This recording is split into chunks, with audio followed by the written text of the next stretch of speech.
El tema que hoy nos congrega, el tema que hoy nos reúne es el diluvio.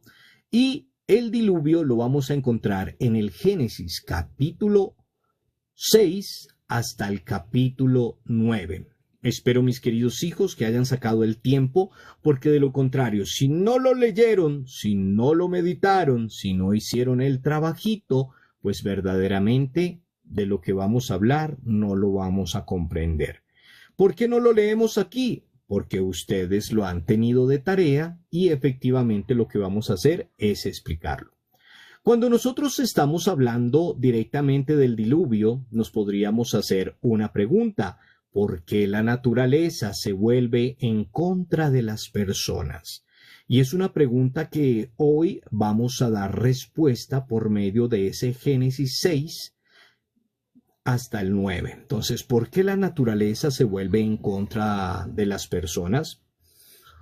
Ahora, mis queridos hijos, cuando sucede alguna catástrofe natural, como terremotos, como sequías, como maremotos, o erupciones volcánicas, o cualquier catástrofe natural, muchas personas sencillamente piensan que eso es un castigo de Dios. Y así, cuando pasa todo eso, ahí sí todos orando, ahí sí, Señor, sálvanos, que pare las lluvias, que deje de temblar, que deje de soplar los vientos. Y nosotros pensamos que cuando hay una catástrofe, pues eso es un castigo de Dios. Eso se cree cuando hay una catástrofe. Pero nosotros tenemos que saber, mis queridos hijos, que se cree que una catástrofe tiene como base la maldad humana de la tierra, para que nosotros lo tengamos presente, la maldad humana de la tierra. Y por eso Dios desde el cielo nos castiga, pero al mismo tiempo también se piensa que Dios siempre abre una puerta a la esperanza. Nosotros debemos de saber que la naturaleza grita desde el fondo que nosotros no le destruyamos, grita desde el fondo que nosotros no la explotemos, grita desde lo hondo que la cuidemos en todo momento. Algo parecido a lo que a esa pregunta que hicimos, algo parecido sucede con la relación del diluvio, para que nosotros lo tengamos muy presente. Entonces, ya cada uno leyó el Génesis capítulo 6, Génesis capítulo 7, Génesis capítulo 8 y Génesis capítulo 9, para que lo tengamos muy presente. Entonces, vamos a hacer el resumen del texto en 6 escenas, como lo hicimos anteriormente con uno de estos capítulos. Y vamos a empezar a descubrir en esas 6 escenas al respecto de este trasegar del diluvio, para que nosotros podamos comprender. La primera escena, mis queridos hijos, la corrupción de la tierra. La primera escena, la corrupción de la tierra. Esa es una de las causas del diluvio, para que lo tengamos muy presente. ¿Por qué? Recordemos que cuando las personas empezaron a multiplicarse, hicieron del sexo, mis queridos hijos, hicieron del sexo un auto para manipular a la divinidad. Recordemos eso. Lo sagrado merece respeto, y eso lo sabemos todos. Lo sagrado es aquello que merece respeto, y era aquello que merecía respeto. Ahora, eso se encuentra atrapado, se encuentra manipulado directamente por la sexualidad. Es algo que verdaderamente, una cosa es el amor y otra cosa es la sexualidad. Más aún, mis queridos hijos, el mal y la destrucción iban cada vez más en aumento. En vez de encontrar sabiduría, en vez de encontrar paz, en vez de encontrar la voz de Dios, en vez de hacer lo que Dios le agrada, iban en contra de la voluntad de Dios. ¿Y cómo iban en contra? Por medio de la conducta. La conducta humana no revelaba el amor de Dios. Esa conducta solo nos llevaba o le llevaba directamente a la promiscuidad, le llevaba directamente al odio, le llevaba a hacer la destrucción de ese nuevo mundo. Por eso, mis queridos hijos, Dios se arrepiente y quiere destruir a todos para volver a empezar. Queremos decir que Dios en algún momento se arrepintió de haber creado este mundo, de haber creado este ecosistema, de haber creado ese lugar maravilloso, porque todo el mundo, después de que se les abrieron los ojos, después de que cayó en la maldad, en todo esto que nosotros sabemos que se llama pecado, pues el Señor sintió esa necesidad y por eso viene lo que es la causa del diluvio. La causa del diluvio, la primera, es una desobediencia plena, no querer escuchar la voz, no querer servir, no querer ser lo que Dios desea que seamos en su momento. Esa es la primera escena. La segunda escena, mis queridos hijos, es Noé, el único justo, construye el arca. Es el único hombre justo y por eso construye el arca. Y ese es el símbolo, el arca es el símbolo de la salvación. Un hombre justo construyó un arca y ese es el símbolo de la salvación. Ahora, mis queridos hijos, Dios vio a Noé y a su familia como la única justa y fiel. Y eso hay que tenerlo muy presente, que Dios vio a Noé y a su familia como una familia justa y fiel. Por eso, antes de destruir la tierra, tuvo misericordia de ellos e incluso plantó la semilla de la esperanza en la familia de Noé. Los invitó a construir un arca, o sea, un barco sobre la tierra, para que cuando vengan las lluvias, flote esa barca que construyeron sobre la tierra, y se salven. Ahora bien, Noé escuchó la palabra de Dios y cumplió lo que Dios le dijo. En pocas palabras, habíamos visto en la primera escena que la tierra grita, donde el Señor llegó en su momento a arrepentirse de lo que hizo en su momento, pero tiene la esperanza puesta en el único hombre justo en la segunda escena, que era Noé y su familia, y escuchan esa voz, construyen el arca. Hasta ahí vamos en la segunda escena. Avancemos a la tercera escena, y en la tercera escena llega el diluvio, que nosotros ya sabemos ahora que estábamos leyendo.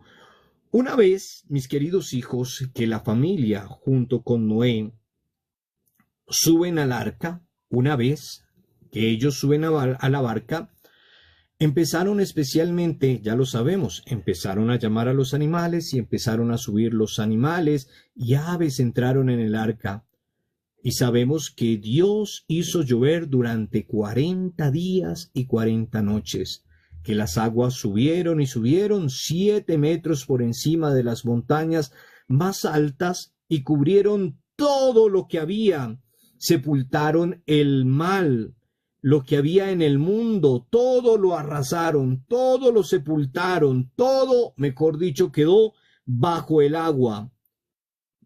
Noé, mis queridos hijos, y todos los que estaban dentro de la barca, mis queridos hijos, que flotaba sobre el agua, y esa barca flotaba sin rumbo fijo.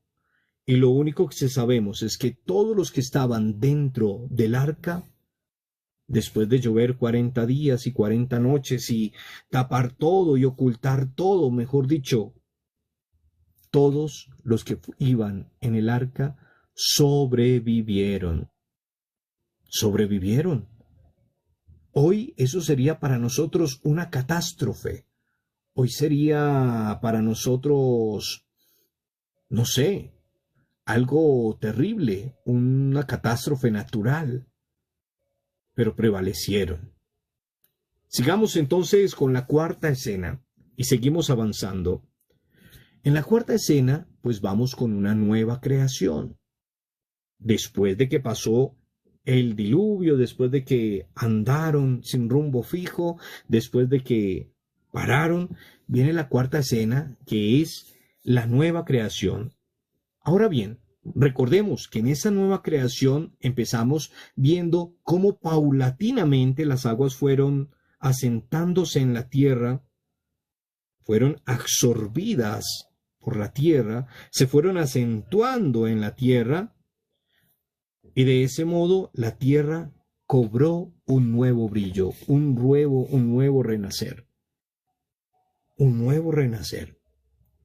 Y lo podemos ver como lo que pasa en estos tiempos que estamos viviendo. Mire cuando pasa un huracán, mire cuando pasa un aguacero fuerte que inunda todo, cuando viene de pronto una avalancha y se lleva. Tiene que pasar. Pero después de que pasa eso, después de que se seca, que se acentúa, pues viene algo maravilloso, que es que empieza a florecer, que empieza a tomar vida. Claro, hay dolor, pero verdaderamente hay algo que es la vida, la esperanza cierta. Después de ello vamos con la quinta escena, y la quinta escena es donde Noé da gracias a Dios. Noé da gracias a Dios. Y por eso vemos ahí en el texto que Noé ofreció al Señor la gracia y el humo del sacrificio de animales. Y Dios prometió no maldecir nunca más la tierra por causa del ser humano. En pocas palabras, afirma Dios que en ese momento, para que pasara ese diluvio, Él había maldecido la tierra, porque se había arrepentido directamente de lo que había hecho, de lo que construyó. Pero ahí viene donde Él directamente, por medio de lo que hizo Noé, por ese sacrificio, por eso que le ofreció al Señor la grasa y el humo del sacrificio de animales, Dios, con eso que hizo, Dios prometió no maldecir nunca más la tierra por causa del ser humano. Ahora decimos, y entonces los desastres que estamos viviendo, y entonces las catástrofes que estamos viviendo, y entonces las pandemias que estamos viviendo. Recordemos lo que dice Apocalipsis, que es lo que estamos viviendo nosotros. Catástrofes, guerra pueblo contra pueblo, huracanes, maremotos, cuando ya se acerca la venida del Salvador.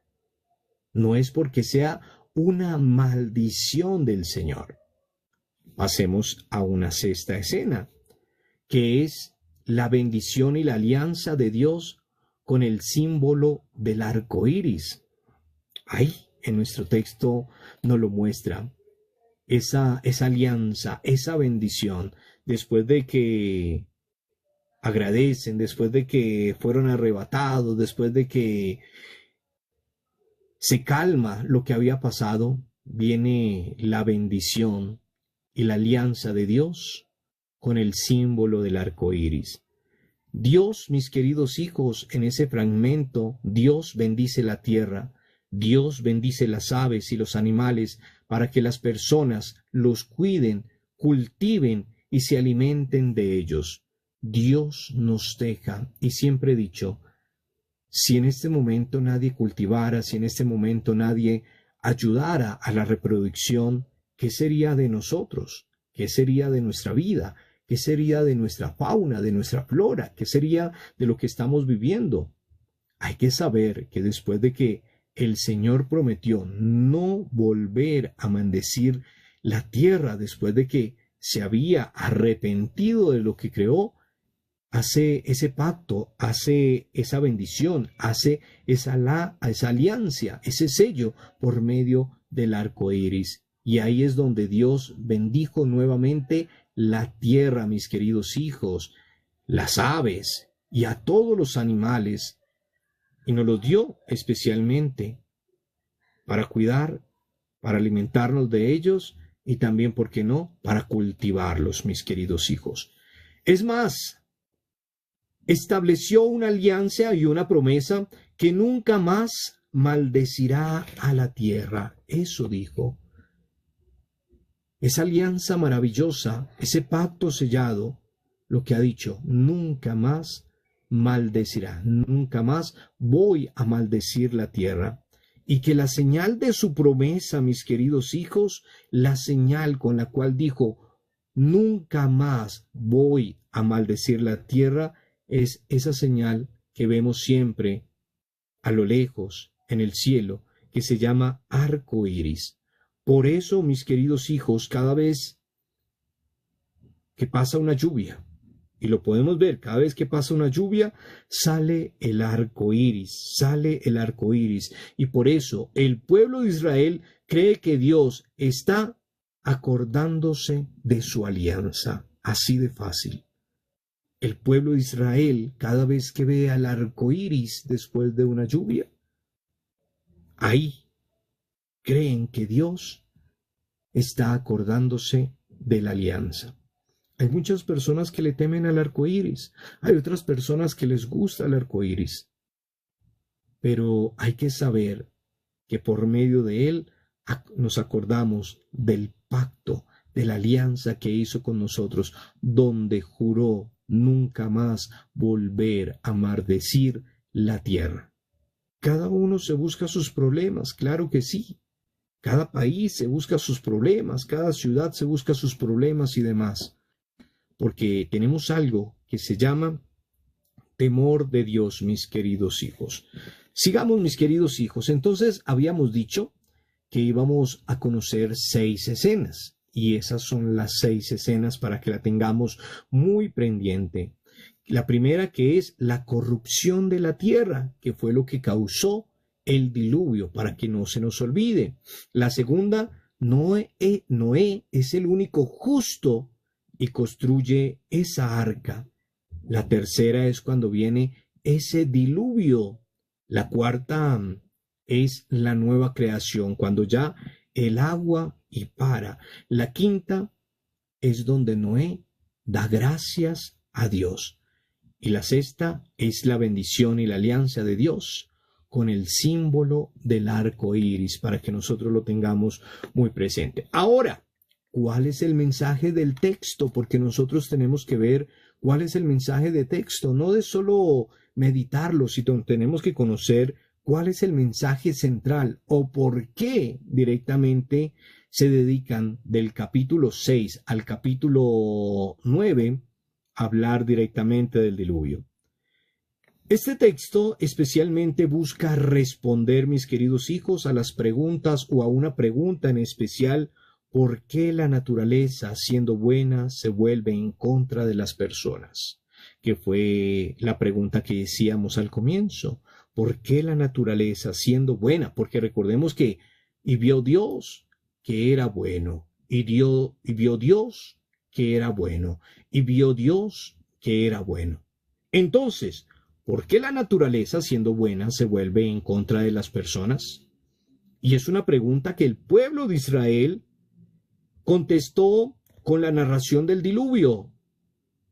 Y ahí, en esas 6 escenas que hemos meditado, podemos constatar y podemos dar esa respuesta a esa pregunta. El pueblo de Israel contestó por medio de esta narración del diluvio y dio la respuesta a esa pregunta.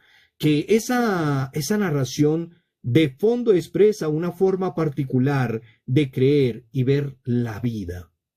De creer y ver la vida. Vamos a ver entonces cuál era esa forma de creer y cuál era esa forma de ver la vida, mis queridos hijos. La primera, mis queridos hijos, la maldad de la gente. La maldad de la gente, es decir, la conducta contraria al proyecto de Dios, instruye negativamente en el mundo y hace que Dios se decepcione de su creación y quiera destruirla, lo que decíamos por allá en la segunda escena. Dios se decepcionó directamente de la humanidad. Dios se decepcionó directamente de lo que había creado. En pocas palabras, se llegó a arrepentir. Esta forma, mis queridos hijos, de ver la relación humana, de ver la relación de la naturaleza y de ver la relación de Dios es muy propia de los pueblos sencillos, entre los cuales, mis amados hijos, está también el pueblo de Israel, para que nosotros lo tengamos muy presente. Al parecer, mis amados hijos, es anticuada. Cuando hablamos de anticuada, que es chapada a la antigua, que es vieja, pero en parte tiene su verdad, porque el pueblo percibe que hay una íntima conexión entre los seres y la naturaleza. Y eso lo vivimos hoy. Por eso la importancia de contemplar, por eso la importancia de abrazar la naturaleza, por eso la importancia de sentir la naturaleza, porque es una relación estrecha, porque Dios creó a la naturaleza y también nos creó a nosotros. Y cuando las personas irrumpen esa relación, ese equilibrio, Dios y naturaleza, protestan. Cuando se irrumpe esa promesa, ese equilibrio, ese equilibrio o desequilibrio con Dios o desequilibrio con la naturaleza, Dios irrumpe. Y viene la protesta directamente. Protestan, Dios protesta, la naturaleza protesta, claman, gritan en el desierto, digámoslo así. Hoy, mis queridos hijos, esto es evidente. ¿Por qué? Porque estamos viendo la destrucción de los ríos, la destrucción de los mares, la destrucción de los ecosistemas, la destrucción de los montes, la destrucción ambiental y toda esa clase de destrucción, de contaminación, está generando grandes problemas en la humanidad. Grandes problemas en la humanidad. Y ahí es donde nosotros debemos de comprender cuánto daño yo como persona le estoy haciendo a la creación. ¿Cuánto daño?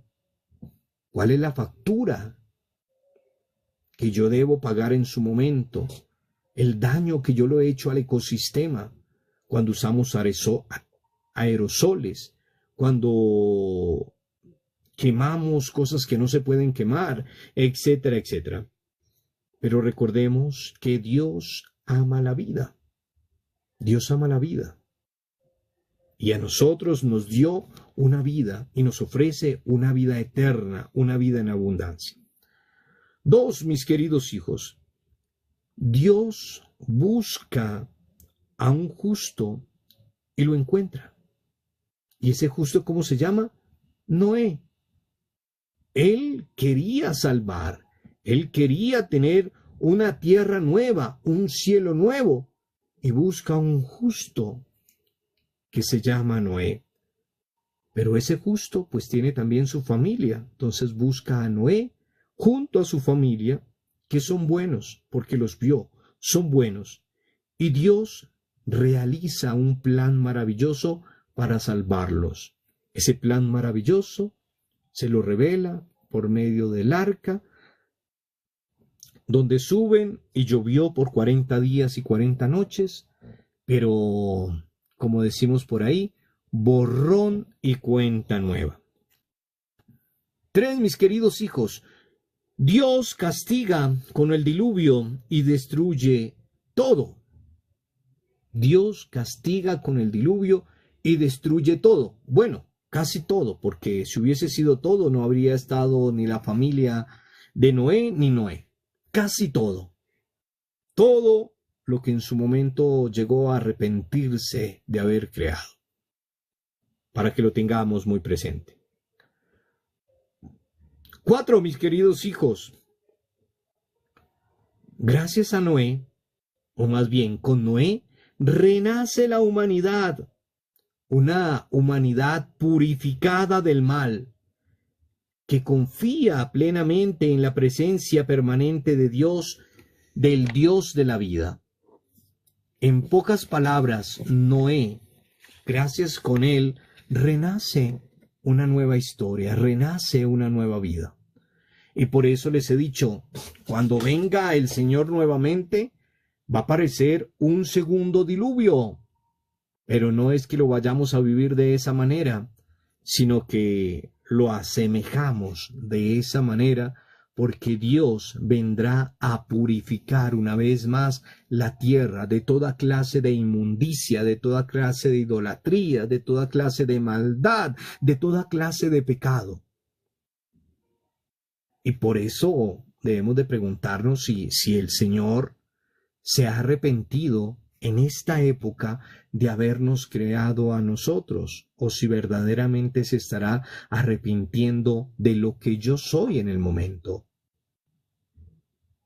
Así que sigamos, mis queridos hijos. Ahora, recordemos, mis queridos hijos, sin embargo, esta forma de la cual piensa Dios, esta forma de explicar los fenómenos naturales, ¿cuáles son los fenómenos naturales? Los terremotos, las inundaciones, las erupciones volcánicas, los maremotos, bueno, todo aquel fenómeno natural ya no es válida para el día de hoy, porque recordemos que el Señor dijo que nunca más iría a maldecir la tierra. Y por eso hizo ese pacto, esa alianza, y nos dejó ese sello maravilloso del arco iris. Entonces, esa hipótesis de que ese maremoto, ese huracán, ese deslizamiento, es porque la gente es mala y porque Dios lo ha mandado, eso ya no es válido, mis queridos hijos, para el día de hoy. Eso ya no es válido. En efecto, de Jesús sabemos, mis queridos hijos, que Dios es amor y no quiere la destrucción de sus hijos. Él no quiere que ninguno de sus hijos se pierda. Él no quiere que ninguno de sus hijos perezca en cualquiera de estas catástrofes, sino Él lo único que quiere es la vida plena para todo ser viviente. Por eso decimos, todo ser viviente que aliente, alabe al Señor. Además, por las ciencias físicas descubrimos que la naturaleza tiene su propia dinamismo. Entonces, hoy decimos, ¿qué es lo que pasa cuando un río se desborda? Lo que pasa que antiguamente fueron tapando y angostando el río, pero el río vuelve a tomar su cauce. No es porque Dios mande esa catástrofe para usted, es porque yo le invadí el lugar a la naturaleza. Porque hay deslizamientos bastantes. Si eso está macizo, pero debajo de ello están las personas que están explotando la minería y demás. ¿Por qué hay grandes inundaciones? Porque directamente, por ejemplo, cuando vienen los maremotos y todo esto que se inundan, porque es que la gente le dio por invadir el lugar que le hace parte al mar. Entonces no es porque Dios quiera destruirnos, no es porque Dios quiera terminar, sino porque la naturaleza recobra lo que le pertenece a ellos, lo que le pertenece al lugar. No hay que echarle la culpa a Dios de las cosas que Él hace, mis queridos hijos. No hay que echarle la culpa. Entonces, mis queridos hijos, hay que saber que esa destrucción que estamos viviendo es a causa de nosotros, porque Dios no nos quiere destruir a nadie y no quiere que ninguno de nosotros perezca y que ninguno de nosotros se pierda. Él lo único que quiere es una vida en abundancia y plena para todos. Además, habíamos hablado que por las ciencias físicas descubrimos que la naturaleza tiene ese dinamismo. ¿Cuál dinamismo? Yo no puedo invadir el lugar que le pertenece a la naturaleza. Hoy en día está muy común invadir los humedales, rellenar los humedales, pero después vemos que en una creciente subió el humedal y lo que había ahí ¿Por qué? Porque nosotros estamos ocupando el lugar que le pertenece a la naturaleza. No hay que echarle la culpa a Dios, mis queridos hijos, de las cosas que Él no hace.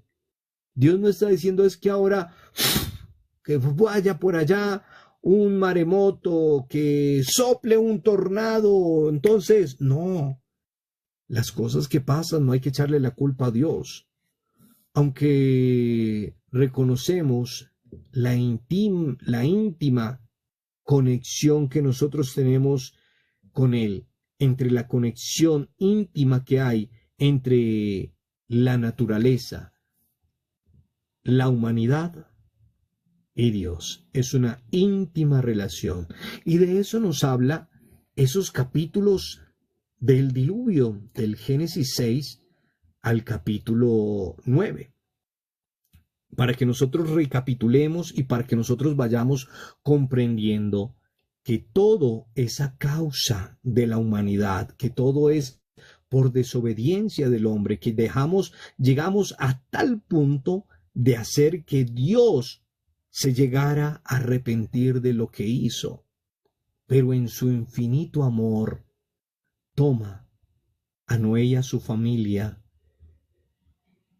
que son buenos, y les entrega esa misión. Entonces, mis queridos hijos, lo que estamos viviendo hoy en día no es porque Dios lo mande en el momento, sino porque la naturaleza recobra el lugar donde debe de estar. Hay una relación íntima,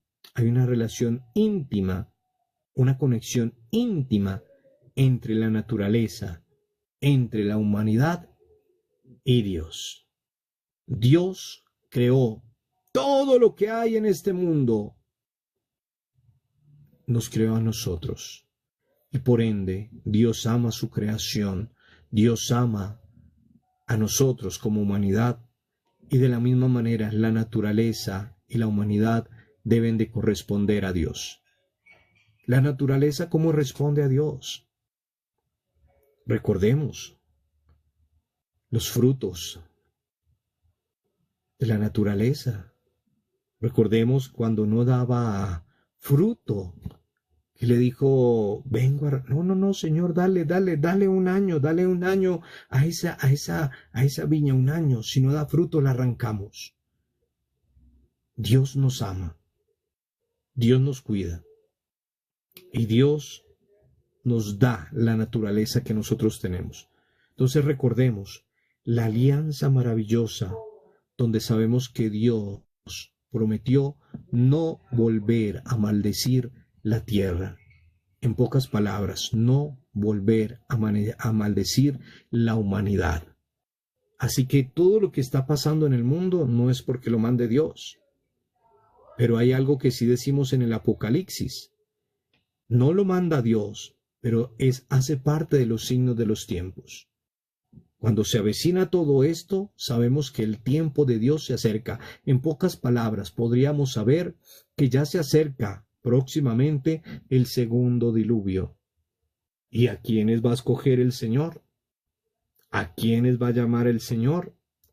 ¿A quiénes va a tener ahí el Señor? Recordemos que la palabra de Dios dice que a todos nos va a arrebatar. A todos nos va a arrebatar. No nos va a decir que a todos nos va a matar, no. A todos nos va a arrebatar en un sueño profundo. Y ese será el segundo diluvio, donde nos empezará a juzgar y repoblará la tierra con el fruto que Él desee, con el fruto que Él quiera. Vamos entonces, mis queridos hijos, con nuestras 5 preguntitas para nuestro taller que debemos de contestar al respecto del Génesis 6 al 9. Recordemos, no se les olvide el cuadrito con las palabras, frases y todo lo que hemos hecho con todos los capítulos del Génesis. La primera pregunta, ¿qué te llamó la atención del relato? ¿De cuál relato? Del diluvio. ¿Qué te llamó la atención del relato? A ti, del diluvio. O sea, a mí, ¿qué me llamó la atención? Segunda pregunta.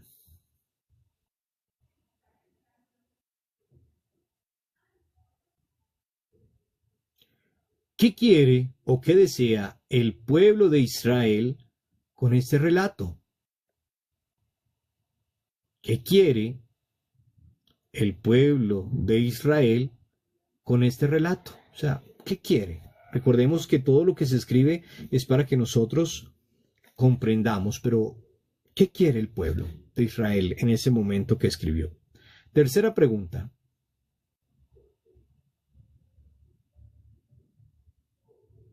¿Qué tiene que ver la humanidad con el diluvio? ¿Qué tiene que ver la humanidad con el diluvio?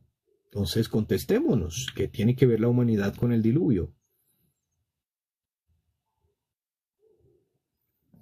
Siguiente pregunta. ¿Cuál es la consecuencia? ¿Cuál es la consecuencia del relato? ¿Cuál será la consecuencia? Y por último, ¿cuál es el mensaje que me aporta para mí hoy? ¿Cuál es el mensaje que me aporta para mí hoy? Entonces, para que lo tengamos muy presente. Entonces, hacemos nuestro cuadrito, sacamos nuestras conclusiones, sacamos las frases, palabras y demás, y aparte contestamos esas preguntas. Gloria al Padre, al Hijo y al Espíritu Santo, como era en un principio, ahora y siempre, por los siglos de los siglos. Amén. Gloria al Padre, al Hijo y al Espíritu Santo, como era en un principio, ahora y siempre, por los siglos de los siglos. Amén. Gloria al Padre, al Hijo y al Espíritu Santo, como era en un principio, ahora y siempre.